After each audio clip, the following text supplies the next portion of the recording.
pecado. Su amor es fuerte y poderoso, el Rey de gloria, el Rey de majestad.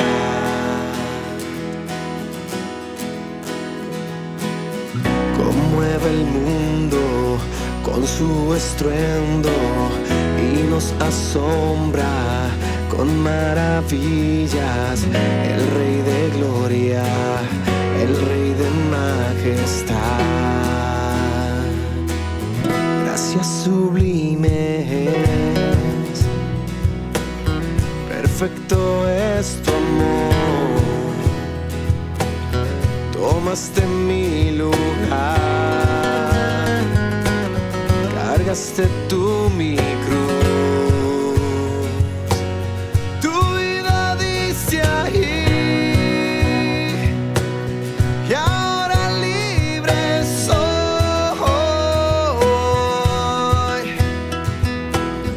Jesús, te adoro por lo que hiciste en mí.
Es el Cordero de Dios,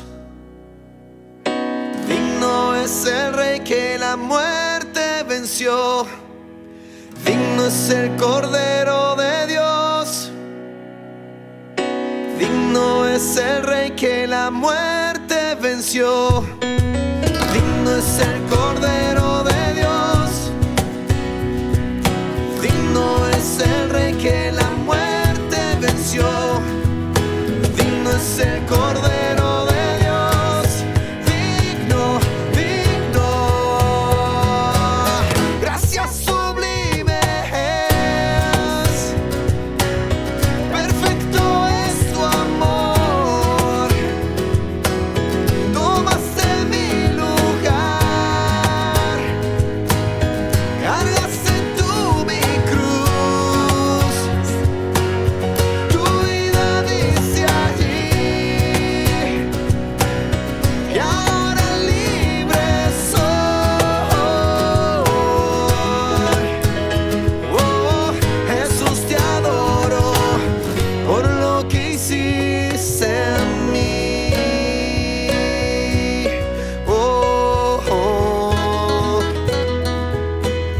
Gracias sublimes,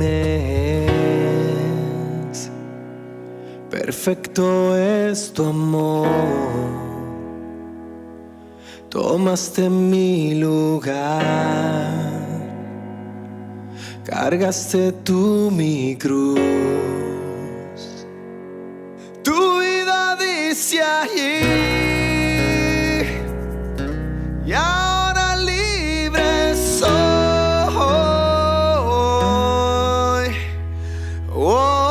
Jesús, te adoro por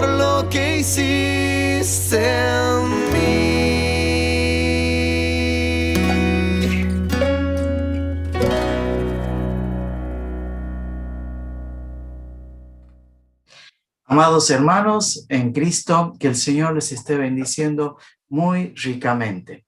Hoy vamos a continuar estudiando la Epístola de los Romanos, el capítulo 10. Antes de continuar, vamos a encomendarnos a Dios en oración para que Él nos guíe en el estudio bíblico.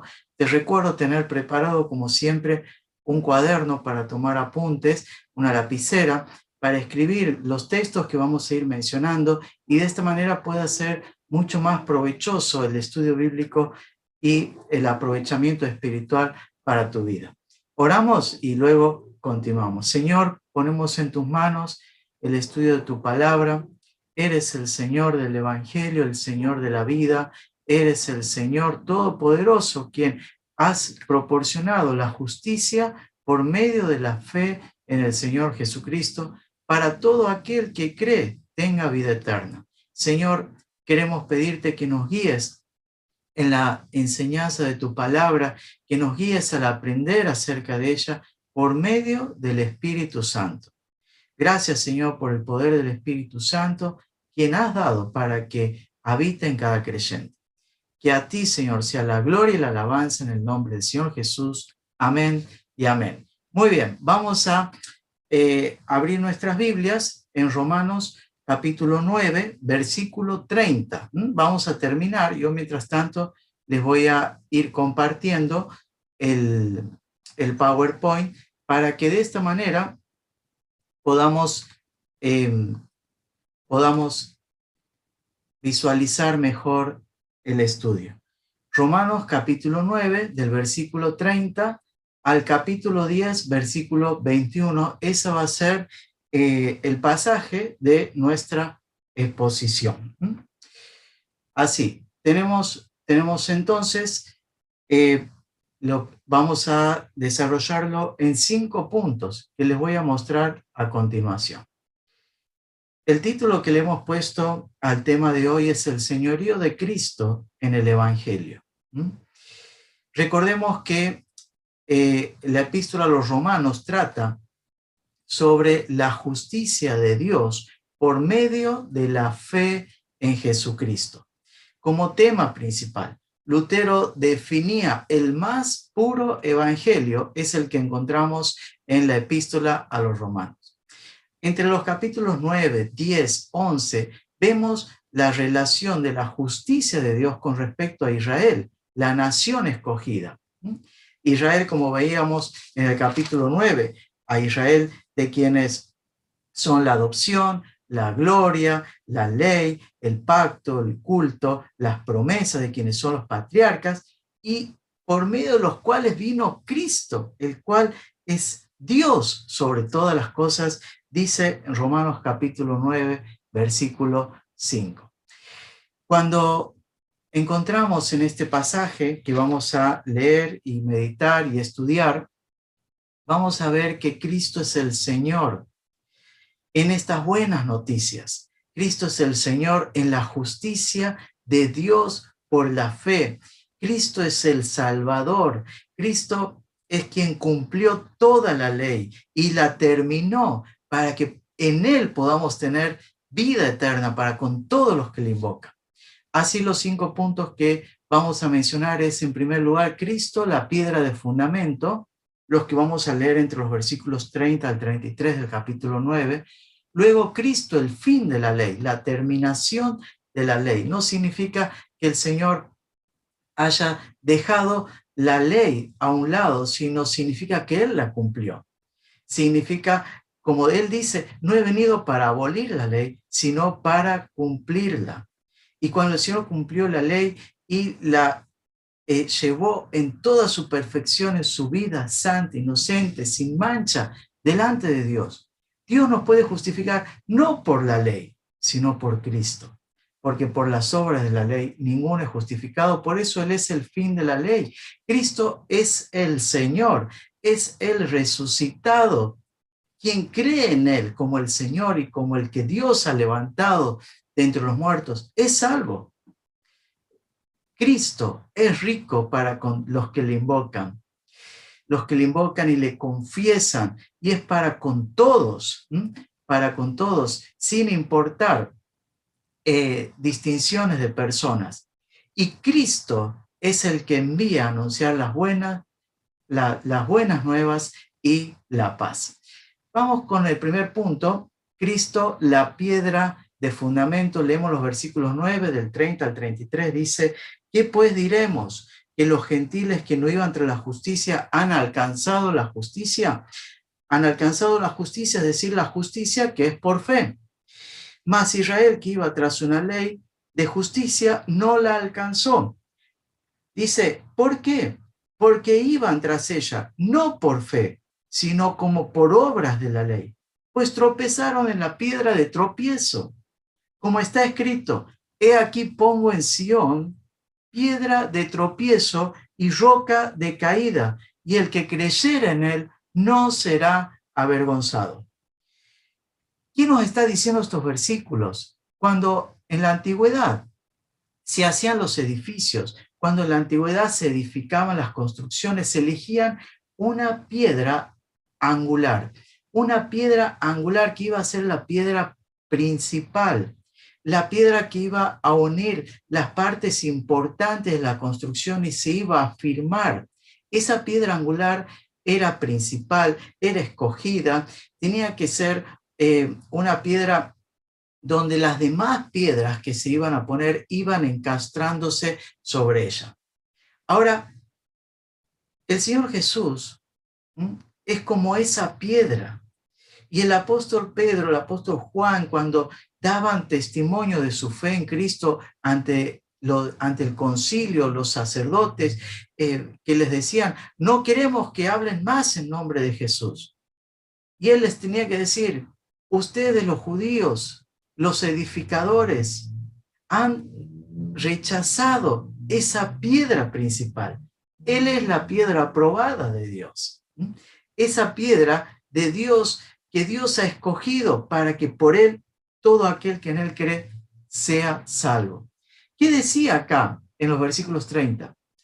Los israelitas que tenían la ley, que tenían las promesas, que tenían la adopción, el pueblo de Israel que había visto la gloria de Dios. Dice que iban tras la justicia, pero no por la fe, sino por las obras de la ley. Entonces nunca alcanzaban la justicia. Pero los gentiles, es decir, los que no son el pueblo de Israel, que no iban tras la justicia, alcanzaron la justicia. ¿Por qué? Porque la alcanzaron por medio de la fe en Jesucristo. Por eso el Señor Jesús, en un pasaje de Lucas, él también dice, ¿no sabéis que la piedra que los edificadores desecharon ha venido a ser la cabeza principal del ángulo? Esa piedra también iba arriba como cabeza principal, escogida, preciosa, es cosa maravillosa, dice a nuestros ojos, dice, sobre el que él cayere, todo aquel que cayere sobre esa piedra será quebrantado. Qué importante, mi querido amigo, es que entiendas que para venir a Cristo es necesario que tu orgullo sean quebrantadas en él. Tu orgullo sea quebrantado en él. No hay obra propia que vos puedas hacer, buena obra o justicia propia que pueda ser válida delante de los ojos de Dios. ¿Para qué? Para que seas justo delante de Dios. Por las obras de la ley ninguno puede ser justificado, dice la palabra de Dios. La palabra de Dios enseñaba también en Santiago capítulo 2 que cualquiera que ofendiere en un punto de la ley ya se hace infractor de toda la ley. Y vemos que no hay persona alguna que haya podido cumplir toda la ley en sus justas demandas. El apóstol Pablo decía, si no fuera por la ley, yo no conociera el pecado, porque por la ley es el conocimiento del pecado. Entonces, para los judíos que buscaban la justicia de Dios por medio de la ley, dice que esto ha venido a ser una piedra de tropiezo. Tropiezan en la piedra. Esa cabeza del ángulo, esa piedra fundamental, cae sobre ellos y les desmenuza, como dice la palabra en Lucas capítulo 20. vemos que el apóstol Pedro menciona sobre esa piedra como una piedra viva, la cual es Cristo, como una piedra principal, escogida por Dios, principal porque es la única, y dice preciosa. Para ustedes, los que creen en Él es precioso, pero para los que no creen, ha venido a ser piedra de tropiezo. Qué duro es para aquellos que buscan su propia justicia fuera de Dios. Israel no encontró la salvación. El pueblo de Dios no halló la salvación. ¿Por qué? Porque buscaba la justicia de Dios en lo que a ellos les parecía. Dice el versículo 10, ignorando la justicia de Dios y procurando establecer la suya propia, no se han sujetado a la justicia de Dios. Sin embargo, tanto así le pasó, por ejemplo, al apóstol Pablo, cuando antes de conocer al Señor Jesús, cuando antes de convertirse a Cristo, siendo él Saulo de Tarso, llamado así, iba persiguiendo a la iglesia de Cristo. Y Saulo decía, lo hacía por ignorancia, en incredulidad, creyendo yo estar haciendo un servicio a Dios, creyendo estar sirviendo a la ley, para de esta manera ser justo. Miren, el pueblo de Israel, que tenía la verdad en sus manos, no se sujetó a la justicia de Dios. Y el Señor Jesús dice, para que todo aquel que se enaltece sea humillado y el que se humilla sea enaltecido. Ahora, ¿cómo afecta esto a mi vida personal? ¿Cómo afecta esto a mi relación personal con Dios? De la siguiente manera, si he creído en Cristo como mi Salvador personal, si he creído en Cristo que Él ha pagado la culpa de mis pecados, entonces Dios ya me ha hecho justo en Él. Ahora, ¿sobre qué fundamento edifico mi vida? ¿Es Cristo el fundamento de tu vida? ¿Qué fundamento vas a elegir para tu vida? El pueblo de Israel, por ejemplo, elegía como fundamento su propia justicia, y muchos de ellos creen cumplir toda la ley y cumplir los mandatos, pero no se dan cuenta que no alcanza la perfección de Dios.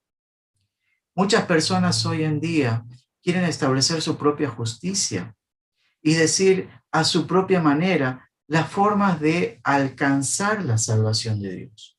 Hasta hacen una imagen de Dios a su manera, incumpliendo el segundo mandato de los 10 mandamientos, no te harás imagen de Dios, haciendo una imagen de un Dios que les va a perdonar en la eternidad, de un Dios que por más que en su vida acá no hayan arrepentido sus pecados, no hayan creído en Cristo, no se hayan humillado ante el Señor de señores, el Rey de Reyes, y pasen a la eternidad, creen que Dios por un acto de paternidad o por un acto de amor fuera de la cruz de Cristo los va a aceptar. Y esto es mentira. Nuestra salvación es a través de Cristo. Él es el único fundamento.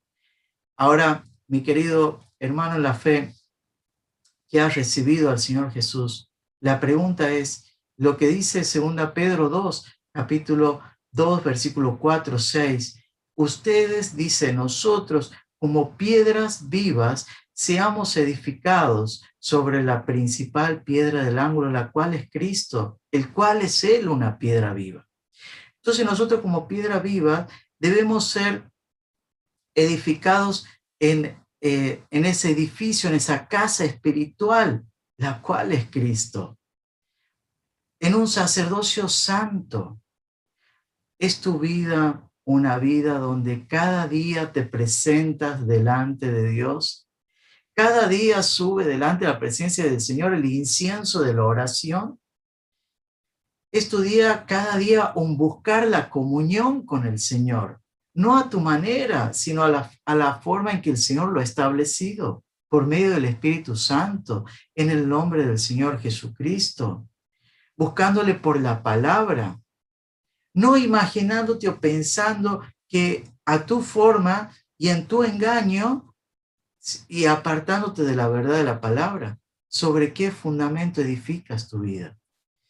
Tu vida, aún cristiana, ¿la estás edificando en el Señor?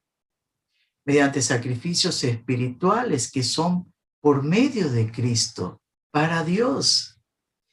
Los sacrificios espirituales son en el Señor Jesús. Entonces, cada obra que hagas, tu proyecto de trabajo, tu proyecto de estudio, tu proyecto de relaciones personales, las relaciones personales que tengas con tu esposa, con tus hijos, con tus hermanos, con tus proveedores, con tus clientes, las relaciones personales con tus maestros en la escuela o en la universidad, ¿están edificadas en el fundamento de Cristo? Qué importante es esto, porque cuando edificamos las relaciones teniendo a Cristo como fundamento, entonces van a permanecer firmes. Voy a permanecer firme. Voy a buscar agradar al Señor y voy a hacer esas obras espirituales aceptables delante de Dios por medio de Jesucristo. Pasemos al siguiente punto y tenemos en Romanos 10 del versículo 1 al 10, Cristo, el fin de la ley o la terminación de la ley. Dice, hermanos, ciertamente el anhelo de mi corazón y mi oración a Dios por Israel es para salvación.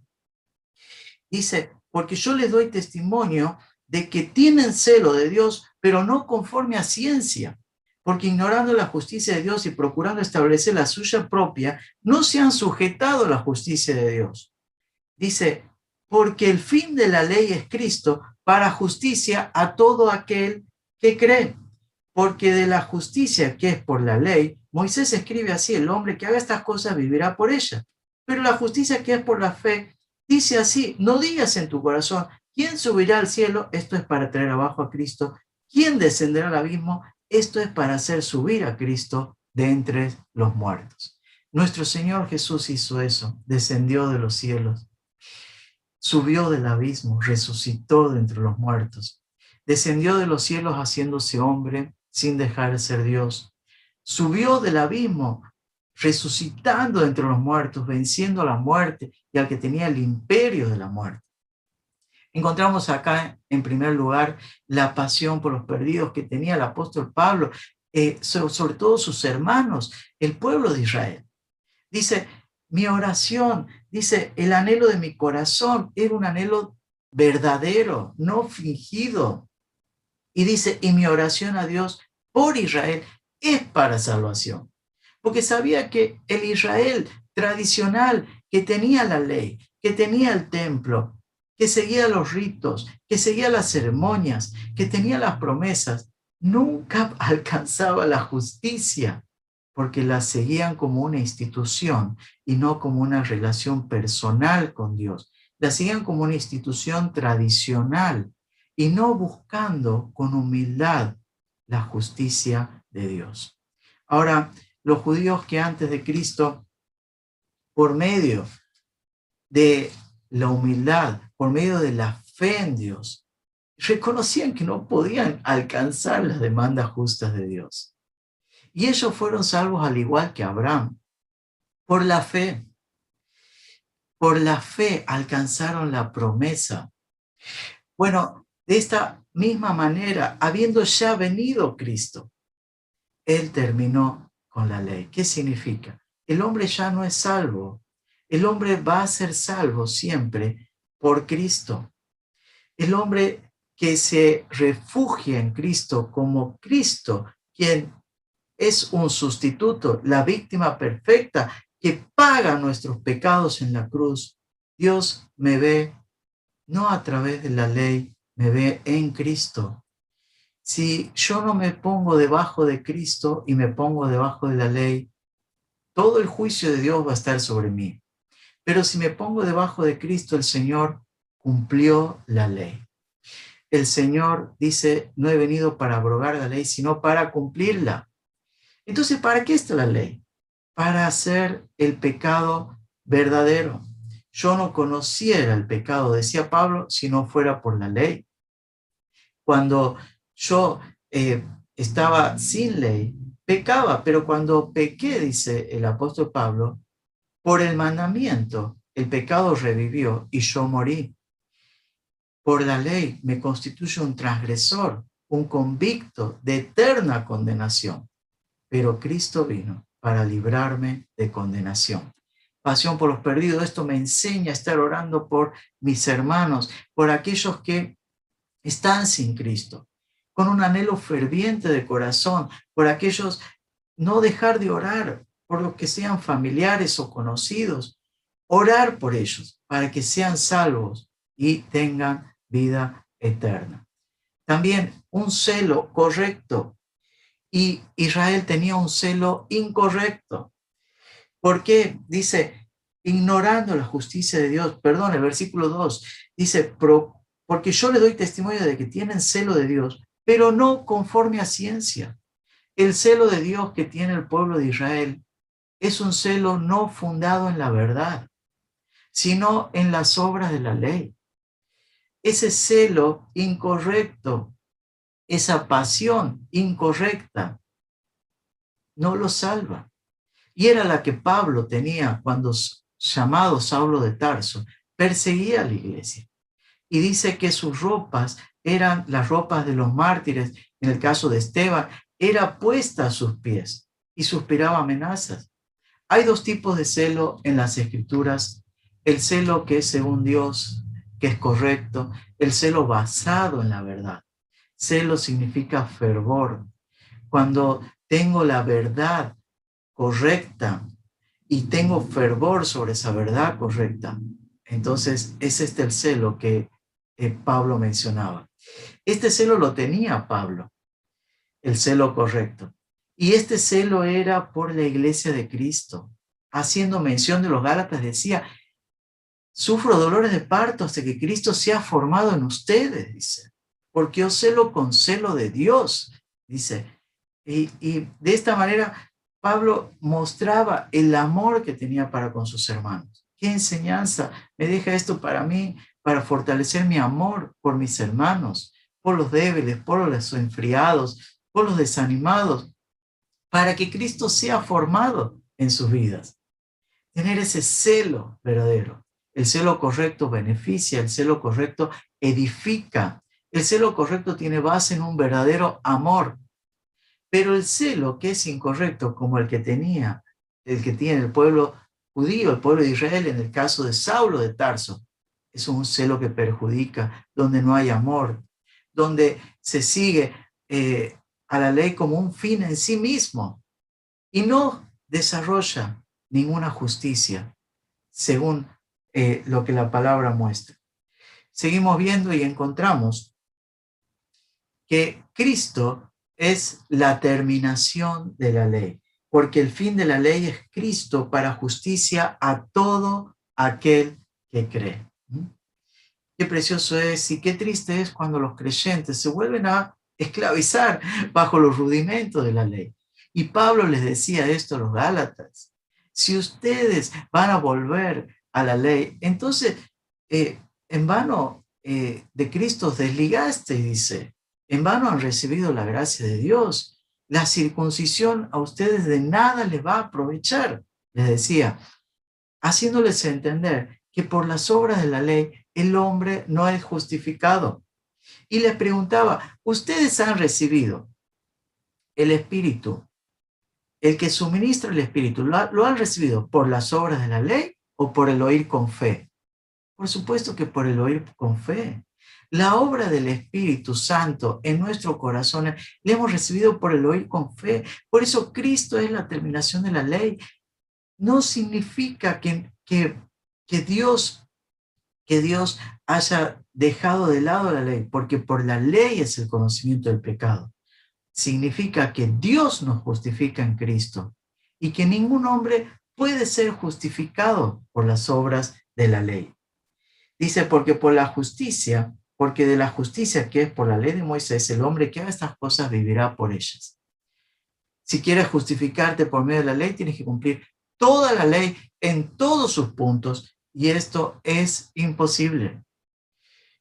En los capítulos anteriores hemos visto tanto judíos como no judíos. Todos están bajo pecado. No hay justo ni aun uno. No hay quien entienda, no hay quien busque a Dios. Todos se desviaron, aún se han apartado, dice la Escritura.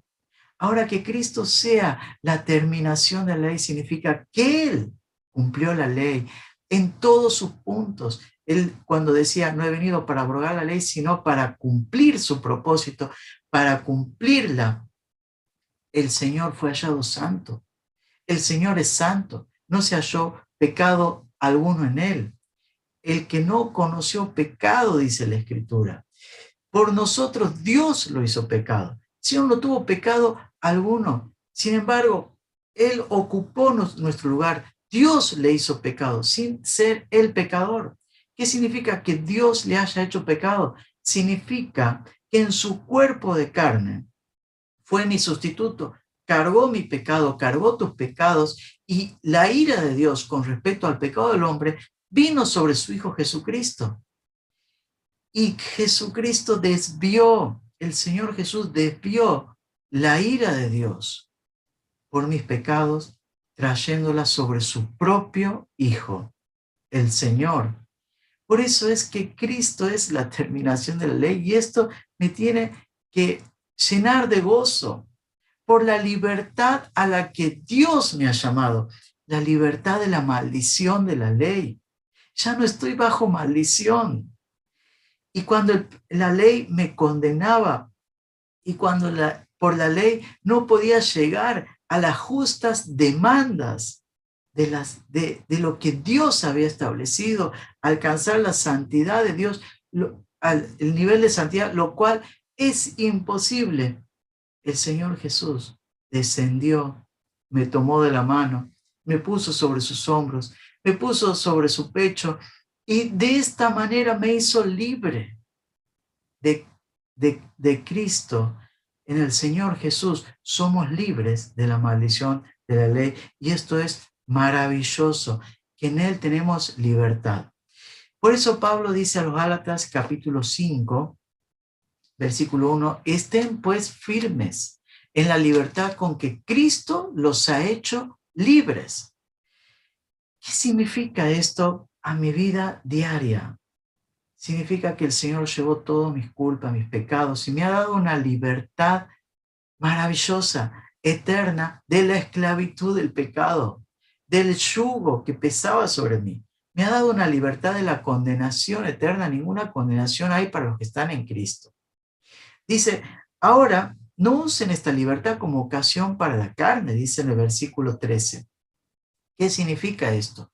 Que si cuando yo iba tras la ley, no había en mí amor y seguía la ley por temor al castigo. Pero cuando Cristo me hizo libre, el Señor me salvó por amor, y ahora le sigo por amor, porque Él me dio libertad. Me dio libertad, y ese amor de Cristo me hace también servir a otros por amor. Qué maravilloso es el Señor, que puedas estar firme en esa libertad, que puedas vivir la libertad de la esclavitud del pecado, no estar sujeto al lazo del pecado. Esto es importante entender, que el Señor, cuando te ha perdonado, te ha limpiado, te da el poder para ser libre del lazo de Satanás. No estés sujeto a pecado, no estés sujeto a esclavitud. Esto quita el gozo. El pecado, cuando no es muerto, cuando no matamos al pecado en el nombre de Cristo, cuando no matamos al pecado en el nombre de Cristo, crece y se reproduce y avanza en nuestra vida y produce tristeza, una tristeza carnal, una tristeza amarga, una tristeza de muerte. Produce la falta de comunión con el Señor, la desaprobación del Señor sobre tu vida, porque estás viviendo en el pecado, apartado del Señor. Produce el contristar el Espíritu Santo, produce el apagar el Espíritu Santo, produce la falta de poder y autoridad. Si estás sirviendo al Señor, no tienes ningún poder, no tienes ninguna autoridad. si estás viviendo en tu pecado. Miren todas las cosas, hasta te produce la falta de amor por los perdidos, de no predicar el mal testimonio que produce en la vida. Pero cuando uno ha sido libre del poder del pecado y ya no está bajo ese amo que lo sujetaba y lo dominaba, tiene gozo. El pecado no está más, no se reproduce, no crece, ya ha muerto. Dice, hagan morir en ustedes, Colosenses capítulo 3, fornicación, inmundicia, pasiones desordenadas, malos deseos y avaricia, cosas por las cuales la ira de Dios desciende sobre los hijos de desobediencia. Cuando el pecado es quitado a un lado, la comunión con el Señor vuelve, la aprobación de Dios, la sonrisa de Dios, que el Señor pueda decir como al Señor Jesús, este es mi Hijo amado en el que tengo contentamiento o complacencia, la obra del Espíritu Santo en tu vida, el poder de Dios, la pasión por las almas, que esto sea una realidad, vivir en la libertad con que Cristo nos ha hecho libres. Vamos al tercer punto y tenemos Romanos capítulo 10, versículo 8 al 11, y encontramos allí Cristo el Señor, el resucitado. Así como decíamos al principio, Jesucristo, el señorío de Cristo en el Evangelio, le vemos a Cristo como el Señor, el resucitado. Dice el versículo 8 más, ¿qué dice? Cerca de ti está la palabra, en tu boca y en tu corazón. Esta es la palabra de fe que predicamos, que si confesares con tu boca que Jesús es el Señor y creyeres en tu corazón que Dios le levantó de los muertos, serás salvo. Porque con el corazón se cree para justicia y con la boca se confiesa para salvación. Pues la Escritura dice, todo aquel que en él creyere no será avergonzado. Cristo, el Señor, el resucitado. Vemos la palabra de fe. Muy cerca de ti está la palabra. En tu boca, en tu corazón. Esta es la palabra de fe que predicamos. ¿Qué está diciendo acá el Señor? El Señor descendió, la palabra viva, el verbo de Dios, el verbo, la palabra, el logos de Dios, el logos viviente, descendió. La ley vino por medio de Moisés, pero la verdad y la gracia por medio de Jesucristo. Muy cerca de ti está, el Señor nos buscó. Nosotros no buscamos a Dios, Él descendió. Muy cerca de ti, pero dice, en tu boca, para confesarla, en tu corazón, para recibirla, para creerla. Y esta es la palabra de fe que predicamos. Y dice, versículo 9 y 10, si confesares con tu boca que Jesús es el Señor. Confesar que Jesús es el Señor era un insulto al emperador, un insulto al César, quien se consideraba el único Señor del imperio. Decir que Jesucristo era el Señor era un insulto al César o a los Césares entre los 3 primeros siglos del cristianismo, quienes se consideraban dioses. El mismo César se consideraba un dios y se hacían templos a sí mismo.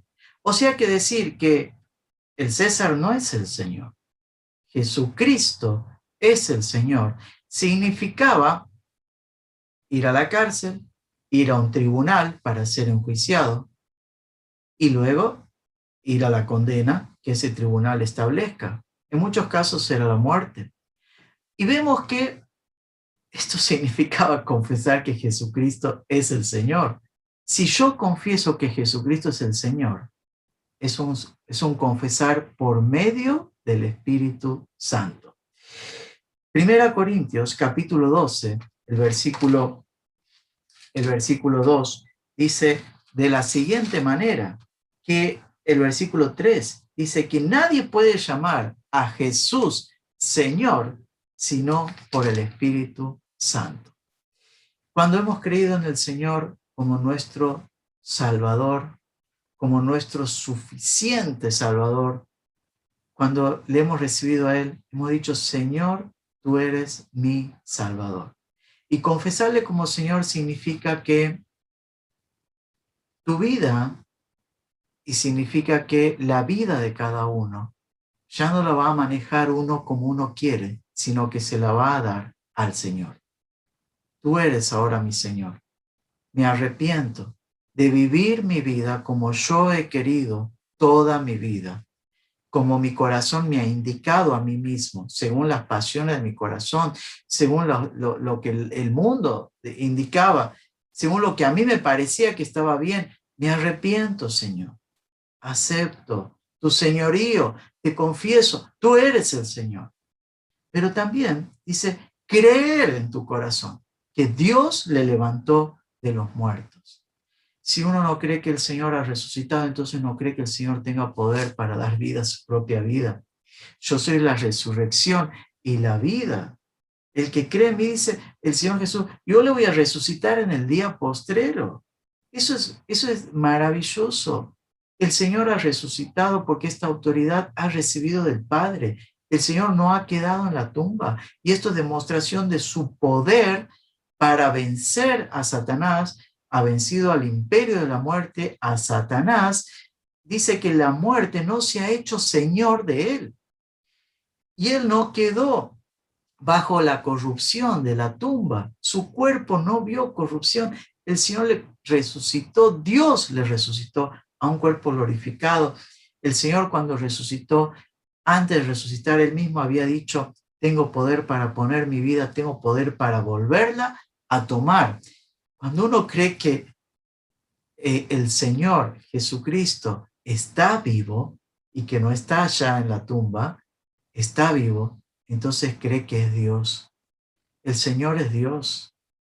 Quien no confiesa que Jesucristo ha venido, que Dios ha venido en carne, quien no cree que ha muerto por nuestro pecado, entonces es el espíritu del anticristo, es la mentira, es la doctrina falsa del diablo que reduce la divinidad del Señor Jesucristo a un mero ser humano o a un maestro o a un profeta, pero Él es Dios, el Señor. Entonces, ambas cosas, confesarle como Señor y creer que Dios le resucitó, entonces dice, será salvo. Esta es la garantía de la salvación. Un confesar verdadero, genuino.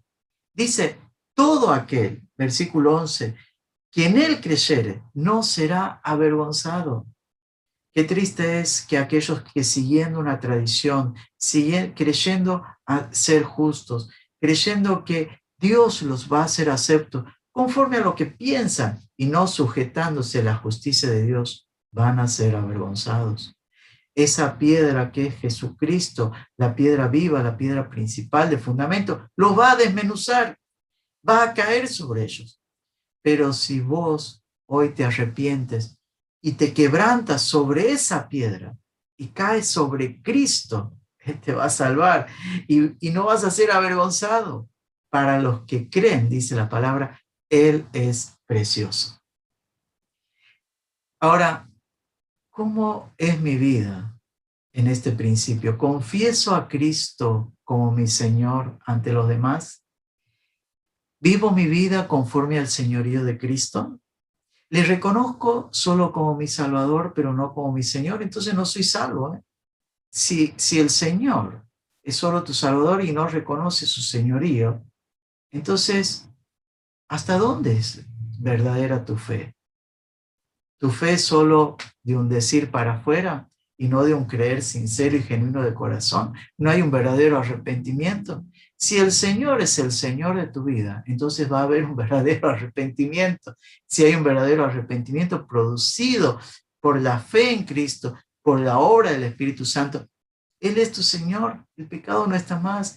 Y esto te va a llevar a confesarle al Señor delante de los hombres. El Señor Jesús decía en Lucas capítulo 18, el que me confesare delante de los hombres, yo le confesaré delante de mi Padre.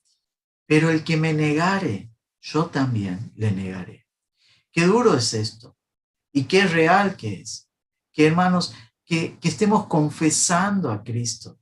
diciendo a los que nos rodean, sin vergüenza, sin temor, con la autoridad de ser hijos de Dios y con la autoridad de ser reyes, sacerdotes que el Señor nos hará un día en la eternidad, ser hijos del reino, ser hijos del Señor, del Dios Todopoderoso y salvados por la obra de Cristo, para que crean en Cristo, no para ponerlo sobre los demás, para que sean salvos, para que tengan vida eterna. Confieso a Cristo como mi Señor ante los demás. Vamos a Romanos 12, versículo 13, porque no hay diferencia entre judío y griego. Y acá vamos a ver, Cristo es rico para con los que le invocan. Dice, no hay diferencia entre judío y griego. Y dice, pues Él mismo es Señor de todos. Es rico para con los que le invocan, porque todo aquel que invocar el nombre del Señor será salvo. Qué precioso es el Señor. En la iglesia de Roma, donde Pablo escribía la epístola, había pocos judíos creyentes que se habían convertido. La mayoría eran gentiles.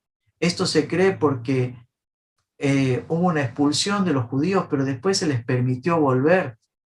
Y el imperio no reconocía a los judíos creyentes de los no creyentes, eran expulsados todos de una, como por ejemplo Priscila y Aquila. Pero en la iglesia de Roma, que había estas diferencias y que muchos creían, no, el Dios de Israel es de una manera distinta que el Dios de los griegos o de los no judíos, de los gentiles, de ninguna manera. El Señor es el mismo. El Señor es el mismo. Dice, es rico para con todos, sea judío, sea griego. A nosotros, ¿cuáles diferencias podríamos aplicar?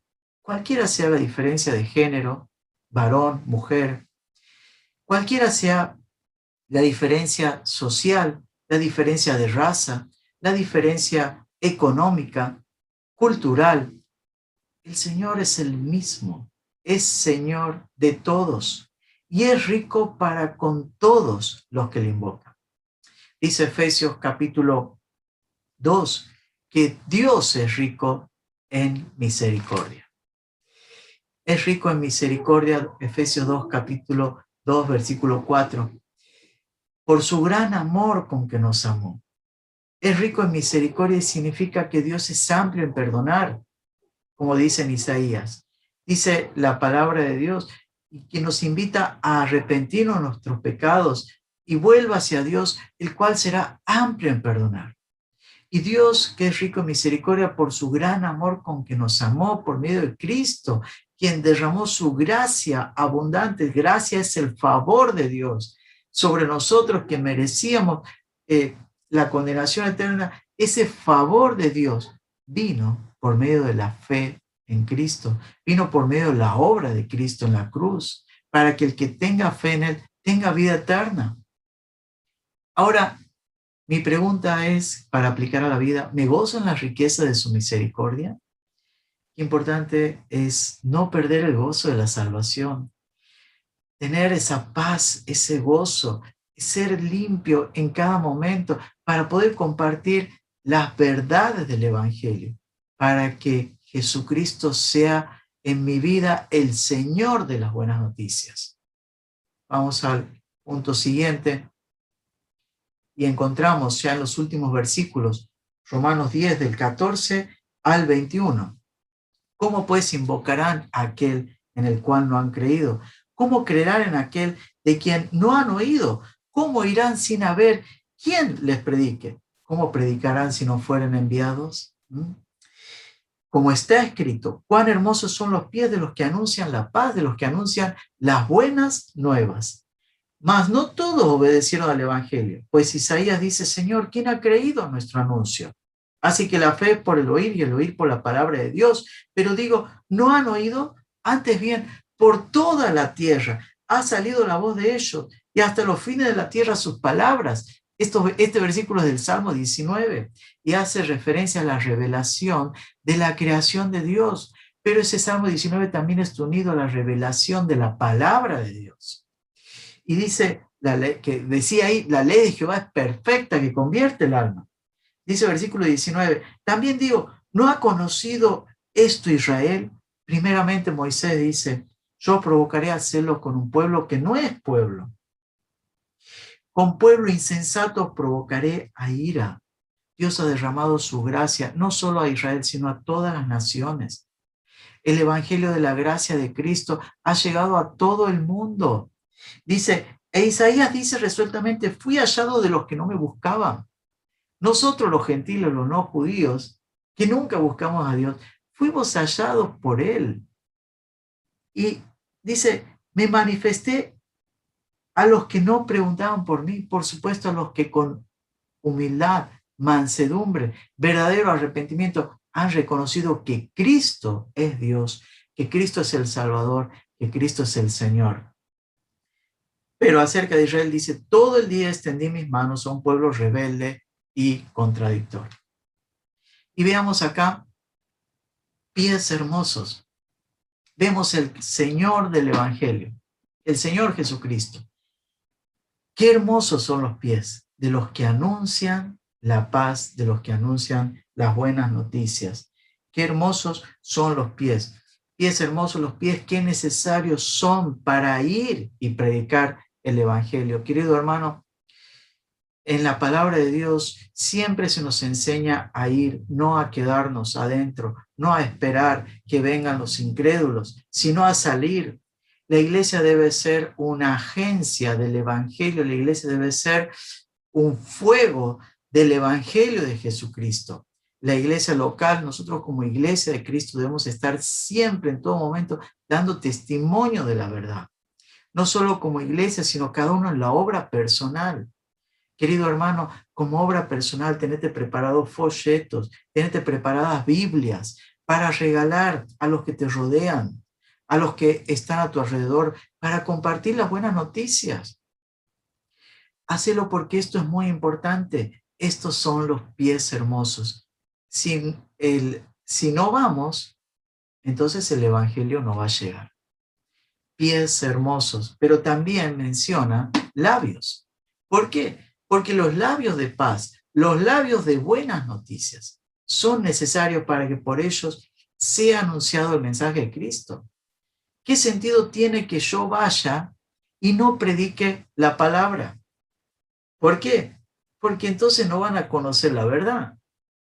El Evangelio de Jesucristo debe ser predicado porque por ahí el poder de Dios se manifiesta para salvación a todo aquel que cree. Como decía Romanos capítulo 1, versículo 16, 17, no me avergüenzo del Evangelio, es poder de Dios para salvación, por eso lo tengo que predicar.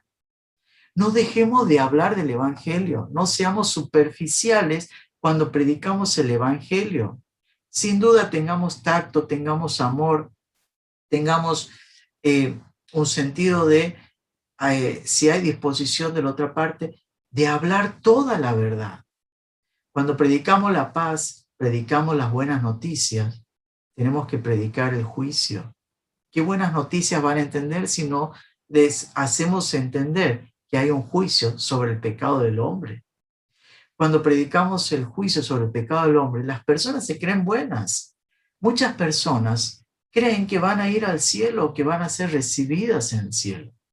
Pero cuando pasan por el examen de la ley de Dios, reconocen cuán indignas son, inmerecedoras del cielo.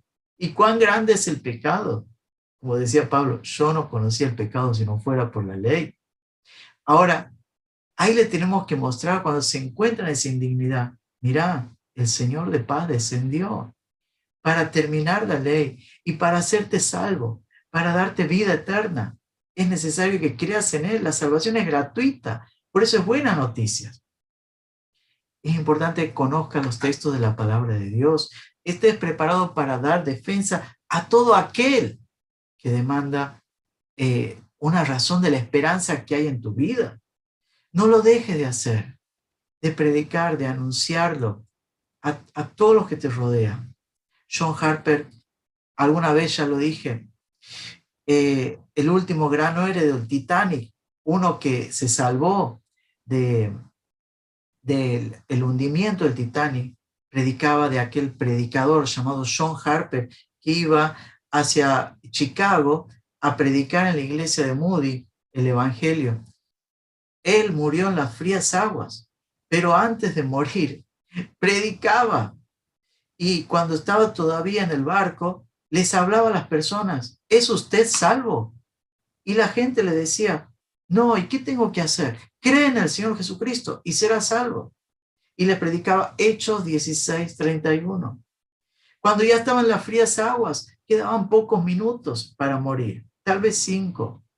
Y se acercaba a uno: ¿es usted salvo? No, ¿qué tengo que hacer? Cree en el Señor Jesucristo y será salvo. Y invocaban el nombre del Señor. Y se acercaba a otro: ¿es usted salvo? No, ¿qué tengo que hacer? Creer en el Señor Jesucristo. ¿Está usted preparado para morir, para ir a la eternidad? No, ¿qué tengo que hacer? Crea en Cristo, crea en Dios. Y todo el momento. Y uno que recibió al Señor fue salvado y luego escribió el libro, El último gran héroe. Y habló de John Harper, cómo había predicado. John Harper murió allí en 1912, el 14 de abril, en el hundimiento del Titanic. Fue llevado a la presencia del Señor, pero en ese día muchos fueron salvados por la fe en Cristo. El Evangelio es un evangelio para obedecer. Señor, ¿quién ha creído nuestro anuncio? Era la pregunta, porque no todos obedecen al Evangelio. El Evangelio es una buena noticia, no es una opción. El Evangelio es para obedecerlo. Y esto tenemos que advertir a las personas y decirles: mira, si no obedeces a estas buenas noticias, un juicio de hervor, de infierno eterno está preparado para los no creyentes. Y Dios quiere salvarte del infierno eterno. Por eso Jesucristo murió y resucitó, hizo esa obra para darnos vida eterna. Y esto tenemos que predicar y no dejar de hacerlo. ¿Estoy dispuesto? Esta es la pregunta para mi aplicación a mi vida. A ir, que mis pies sean hermosos delante del Señor y mis labios anuncien la paz, anuncien las buenas noticias del Evangelio de Jesucristo. Prepárate y ora al Señor. Ora por los incrédulos. Ponlos delante del Señor. Ámalos con todo tu corazón.